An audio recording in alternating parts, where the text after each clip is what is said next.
Bulletin के आगाज में खेल के मैदान से खबर है। दूसरे T20 में पाकिस्तान ने न्यूजीलैंड को 38 रन से हरा दिया। मोहम्मद रिजवान पूरे 50 रन की इनिंग्स खेलने के बाद आउट हुए। फिर 6 रन के इजाफे से मजीद 3 खिलाड़ी आउट हो गए। फखर जमान और साइम अयूब 0, जबकि इमाद वसीम 2 रन पर डगआउट पहुंचे। 5वीं विकेट पर इफ्तिखार अहमद ने बाबर आजम का उम्दा साथ निभाया। दोनों ने नाकाबिले शिकस्त 87 रन की पार्टनरशिप बनाई। इफ्तिखार अहमद ने 33 रन स्कोर किए। दूसरी जानिब बाबर आजम ने भी हाथ दिखाए। आखिरी ओवर में 18 रन बने, जिसमें बाबर आजम ने आखिरी गेंद पर चौका लगाकर T20 में अपनी तीसरी सेंचुरी भी मुकम्मल की। पाकिस्तान का स्कोर 4 विकेट पर 192 रन रहा। मैट हेनरी ने 2 विकेटें हासिल की। जवाबी इनिंग्स में कीवी ओपनर ने 44 रन का आगाज फराहम किया। कप्तान लथम 19 रन बनाकर आउट हुए। 52 रन पर दूसरी विकेट चैट बोस की गिरी, जो 26 रन बना सके। विल यंग और डेरिल मिचेल ने 9 रन स्कोर किए। जिमी नीशम 1 रन पर मैदान बदर हुए। दूसरे एंड से चैपमैन की मज़ाहमत जारी रही। 30 गेंदों में 50 रन बनाने में कामयाब रहे। प्रचंड रविंद्रा 5 रन बनाकर हारिस रऊफ का चौथा शिकार बने। कोंची ने 12 रन बनाए। न्यूजीलैंड की टीम 7 विकेट पर 154 रन बनाने के सबब 38 रन से मैच हार गई। चैपमैन 65 रन के साथ नाकाबिले शिकस्त रहे। पाकिस्तान को 5 मैचों की सीरीज में 2-0 की बढ़तरी मिल गई है। दुबई की एक रिहायशी इमारत में आग लगने से 16 अफराद जाँ बहक और 9 जख्मी हो गए। मरने वालों में 3 पाकिस्तानी भी शामिल हैं। दुबई पुलिस के मुताबिक डेरा दुबई के गुंजानाबाद इलाके अलरास की रिहायशी इमारत में आग लग गई थी। इब्तदाई तहकीकात के मुताबिक इमारत में आग से बचाव और हिफाजती रास्तों का मुनासिब इंतजाम न था। आग लगने की वजूहात पर तफ्तीश की जा रही है। इस हादसे में 16 अफराद जाँ बहक हुए, जिसमें 3 पाकिस्तानी भी शामिल हैं। दुबई की रिहायशी इमारत है जिसमें आग लगने से 16 अफराद जाँ बहक हुए। जख्मियों की तादाद 9 बताई गई है। सिप्ते आरिफ हमारे साथ लाइन पर मौजूद हैं। सिप्ते आरिफ, बताइएगा क्या वजूहात बताई गई हैं आग लगने की? जी, यहाँ पर अभी दुबई के हुक्काम जो है तहकीकात कर रहे हैं कि आग लगने की क्या वजूहात हुई है। अलबत्ता फिलहाल यही बताया गया है कि यहाँ पर दुबई की रेजिडेंशियल बिल्डिंग के जो 5 फ्लोर पर मुश्तमिल है उस पर आग लगी है। और ये देखते ही देखते आग ने तकरीबन तमाम इमारत को घेर लिया था। और उसके बाद यहाँ पर जो हुकाम की तरफ से बताया गया है कि काफ़ी तादाद में लोग मुख्तलिफ कमरों में रह रहे थे, जिसकी वजह से उनको निकलने का रास्ता भी नहीं मिला और ये आग काफ़ी बड़ी साबित हुई और जानलेवा साबित हुई। और बताया गया है कि 3 पाकिस्तानी भी इस आग में जो है वो जाँ बहक हुए हैं, जबकि कुल तादाद जो है वो 16 की है। और जबकि 9 अफराद जो हैं वो जख्मी हैं, वो झुलसे हैं और उनको अस्पताल में तिबी इमदाद दी जा रही है। अच्छा सिप्ते, कोई जो 3 पाकिस्तानी उनकी कोई शनाख्त के बारे में पता लग सका है? किस शहर से ताल्लुक था, क्या था?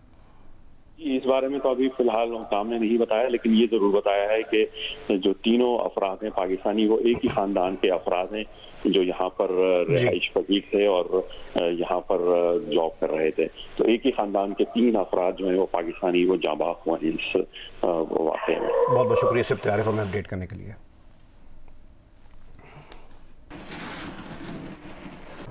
आगे बढ़े खबर दे। आज से पेट्रोल की कीमत में 10 रुपये फी लीटर इजाफा कर दिया गया। नई कीमत 282 रुपये फी लीटर मुकर्रर कर दी गई है। मट्टी के तेल की कीमत में 5 रुपये 78 पैसे फी लीटर का इजाफा किया गया है। हाई स्पीड डीजल और लाइट डीजल ऑयल की कीमत किसी रद्दोबदल के बगैर बरकरार रहेगी। वफाकी वजीर खजाना इसहाक डार ने यह ऐलानात किए हैं। ऐसा ये किया गया है कि पेट्रोल की कीमत में सिर्फ 10 रुपये फी लीटर पर इजाफा किया जाए, जो कि 272 रुपये से 282 रुपये फी लीटर। डीजल की कीमत में बिल्कुल इजाफा न किया जाए और वो बरकरार रहेगी 293 रुपये फी लीटर। ये जो लाइट डीजल ऑयल है उसकी कीमत भी बरकरार रखी जाए, वो 174 रुपये 68 पैसे फी लीटर ही रहेगी और कोई इजाफा नहीं होगा। और जो केरोसिन ऑयल है उसमें 5 रुपये 78 पैसे के इजाफे से नई कीमत 186 रुपये 7 पैसे होगी। वफाकी वजीर बराए मजहबी अमूर मुफ्ती अब्दुल शकूर इस्लामाबाद में ट्रैफिक हादसे में जाँ बहक हो गए। हादसे की CCTV वीडियो में तेज़ रफ्तार गाड़ी की टक्कर देखी जा सकती है। IG इस्लामाबाद ने कहा है कि मुफ्ती अब्दुल शकूर खुद गाड़ी चलाते हुए सेक्रेटेरिएट चौक जा रहे थे। दूसरी तरफ से डबल कैबिन गाड़ी उनकी कार से टकराई। डबल कैबिन गाड़ी में सवार तमाम 5 अफराद को हिरासत में ले लिया गया। गाड़ी में सवार 2 अफराद भी जख्मी हैं। बज़ाहिर लगता है मुफ्ती अब्दुल शकूर सर पर चोट लगने से जाँ बहक हुए। हादसा तेज़ रफ्तारी और लापरवाही का नतीजा है। डबल कैबिन गाड़ी निजी कंपनी की है जिसे तहवील में ले लिया गया। मुफ्ती अब्दुल शकूर साहब मैरियट होटल से सेक्रेटेरिएट चौक की तरफ जा रहे थे, तो वो अकेले गाड़ी ड्राइव कर रहे थे। तो दूसरी तरफ से एक तेज़ रफ्तार काले रंग का जो डाला जिसमें 5 लोग थे, डबल कैबिन गाड़ी थी, वो उनसे टकराई, वो कोलिजन हुआ है और उसी तरफ से उनको हिट किया गया। चूँकि अकेले थे और उसी वक्त मौके पे जो सर पे चोट आने की वजह से उनका इंतकाल हुआ। इसमें मज़ीद तफ्तीश भी जारी है। जो ड्राइवर है वो भी इस वक्त पुलिस ने गिरफ़्तार किया हुआ है, गाड़ी भी पुलिस के कब्ज़े में है और बाकी भी जो लोग उसमें सवार थे, जिनमें से 2 लोग और ज़ख्मी हुए, वो भी अस्पताल में मौजूद हैं। मज़ीद भी जो इसमें तफ्तीश होगी, जो चीज़ें होंगी, वो आपसे हम शेयर करते रहेंगे। रात गए वफाकी वज़ीर मजहबी उमूर मुफ्ती अब्दुल शकूर की नमाज जनाजा जामिया दारुल इस्लाम सेक्टर G6 इस्लामाबाद में अदा कर दी गई। सरबराह जमीयत उलमा इस्लाम फ़े मौलाना फजल रहमान ने नमाज जनाजा पढ़ाई। नमाज जनाजा में पाकिस्तान में सऊदी सफ़ीर नवाफ बिन सईद अल मालिकी समेत वफाकी वज़ीर मौलाना असद महमूद, यूसुफ रज़ा गिलानी, शाहजैन बुगटी, एहसान मज़ारी, सैनेटर तलहा महमूद, फैसल करीम कुंडी, तारिक फजल चौधरी समेत दीगर सियासी मजहबी शख्सियात और जमीयत उलमा इस्लाम फ़े के कारकुनान ने बड़ी तादाद में शिरकत की। मुफ्ती अब्दुल शकूर की मैयत को इस्लामाबाद से उनके आबाई इलाके ताजबी खेल लकी मरवद ले जाया गया है। आज दोपहर 2 बजे नमाज जनाजा के बाद आबाई इलाके में सुपुर्द खाक किया जाएगा।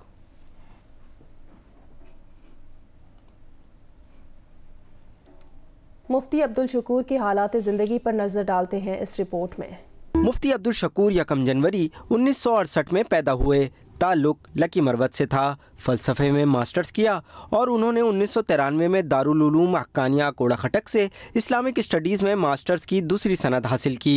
मुफ्ती अब्दुल शकूर मरकज़ दारुल किरा नमक मंडी पेशावर में 2001 से 2003 तक हदीस की तालीम भी देते रहे। 2018 के आम इंतख़ाबात में हल्का 51 से MMA के टिकट पर रुकने कौमी असम्बली मुंतखब हुए। मुफ्ती अब्दुल शकूर ने अप्रैल 2022 में बतौर वफाकी वज़ीर मजहबी उमूर ओहदे का हल्फ उठाया और तकरीबन 1 साल वज़ीर मजहबी उमूर के मनसब पर फाइज रहे।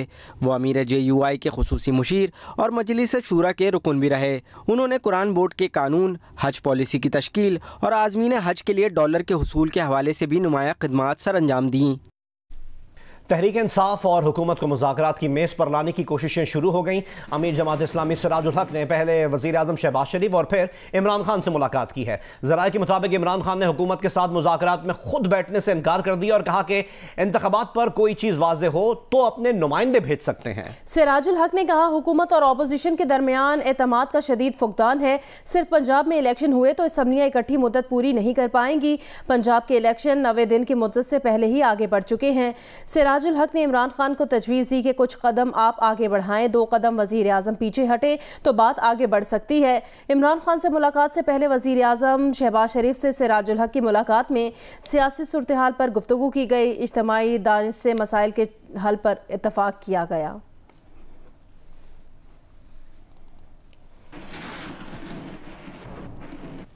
सरबराह JUI फ़े मौलाना फजल रहमान ने इमरान खान से बातचीत का इम्कान मुस्तरद कर दिया। प्रेस कॉन्फ्रेंस में कहा, पाकिस्तानी सियासत इतनी नहीं गिरी कि हम इमरान खान से मुज़ाकरात करें। फजल रहमान ने मजीद कहा कि मौजूदा सूरत हाल अदालती मार्शल लॉ है, हम इंसान हैं, कोई जानवर नहीं कि आप जो चारा डालें वो कबूल कर लें। PDM सरबराह मौलाना फजल रहमान ने मौजूदा सूरत हाल को अदालती मार्शल लॉ से तशबीह दे दी।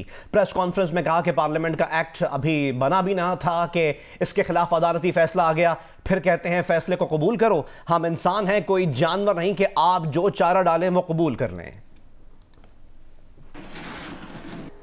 वज़ीर आज़म मियां मोहम्मद शहबाज शरीफ ने कहा कि जो कुछ अदालत उज़्मा और पार्लियामेंट के दरमियान हो रहा है वो इस पर कुछ कहना नहीं चाहते, मगर 2018 के झड़ू इलेक्शन में नून लीग और नवाज शरीफ से खिदमत का मौका छीना गया। उसके बाद आने वाली हुकूमत ने करप्शन की इंतहा की। थाने बिकते थे, DP और DCO के दफातर की बोलियां लगती थीं। साबिक चीफ जस्टिस साकिब निसार रास्ता ना रोकते तो इलेक्शन में नून लीग के वारे न्यारे होते। जो अदालत उज़्मा में और पार्लियामेंट में जो मामला चल रहा है वो आपके सामने है, वो यहाँ पर मैं उसके बारे में कुछ नहीं कहना चाहता।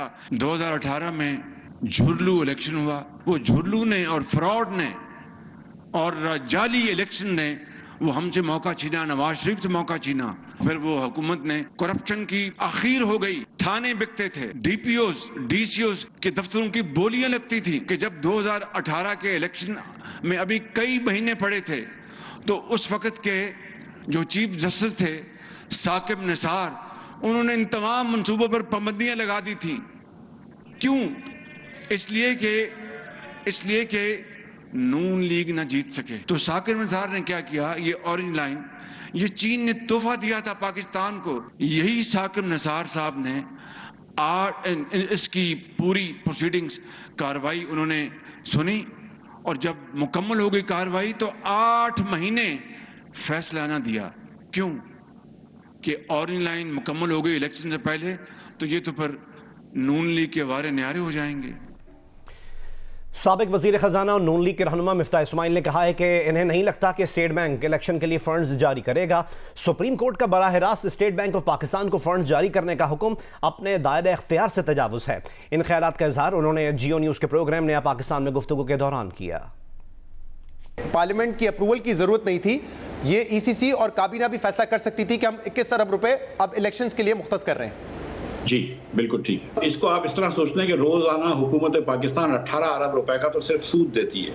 20-21 अरब रुपए हुकूमत चाहे तो वो दे सकती थी, 21 अरब रुपए को इतनी बड़ी कीमत नहीं है। वफाकी हुकूमत का अकाउंट स्टेट बैंक जबरदस्ती तो पैसे नहीं निकाल सकता, मतलब वफाकी हुकूमत स्टेट बैंक का ये काम नहीं है। स्टेट बैंक के कवानीन के तहत भी state bank can not change ये जो FCF है, federal consolidated funds account number 1 जो होता है, उसमें से स्टेट बैंक पैसे कैसे निकाल सकते हैं? तो वफाकी हुकूमत के पैसे रखे हुए हैं, वो तो सिर्फ एक एजेंट है।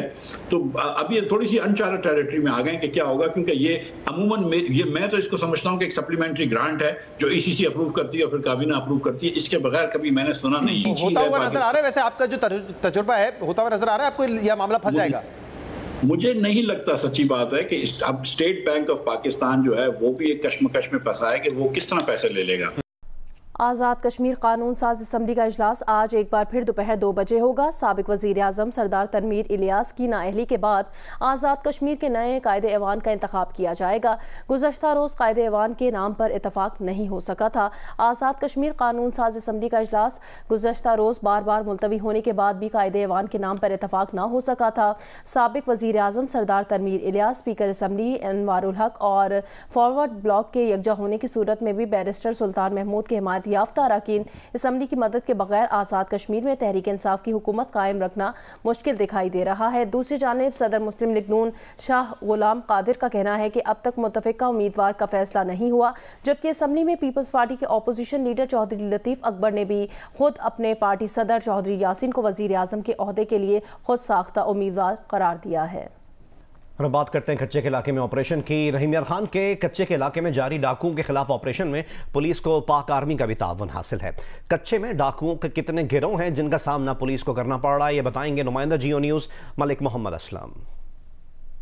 रहीम यार खान के कच्चे में पुलिस की जानिब से ऑपरेशन जारी है। यहाँ पर जो है डाकुओं ने की जो कमीन का है वो नजर आतिश कर दी हैं। पुलिस की भारी नफरी यहाँ पर मौजूद है। DPO रहीम यार खान रिजवान गोंदल की सरबराही में ये ऑपरेशन जारी है। हम उनसे पूछते हैं कि ये बताइए कि यहाँ पर इस वक्त कितनी पुलिस की नफरी जो है वो यहाँ पर काम कर रही है। उसके अलावा ये बताएं क्या पाक आर्मी के भी जवान आपके साथ हिस्सा ले रहे हैं, उनकी किस हद तक मामलत हासिल आप? Thankful to them armed forces के उन्होंने हमें APCs दी हैं, लॉजिस्टिक सपोर्ट उनकी है APCs देने की हद तक। प्लान जो है और जितना जो इसको ऑपरेशन को लीड कर रहे हैं वो पंजाब पुलिस ही कर रही है। बलोच मिलिटेंट्स जो हैं इनकी तादाद यहाँ पे बहुत ज़्यादा है। इसमें कुछ डेफिनेटली कोई ऐसे लोग भी हैं जो कि इनके डर और खौफ की वजह से इनके साथ हैं। यही लोग हैं जो रिफ्यूज दे रहे हैं अभी बलोच मिलिटेंट्स को। जी DPO रहीम यार खान का कहना है कि ये वही जगह पर है जहाँ पर अगवा बराए तावान के जो लोगों को लाया जाता था और डंप किया जाता था और हनी ट्रैप किया जाता था और अगवा बराए तावान के साथ उनसे भारी रकम का मुतालबा किया जाता था।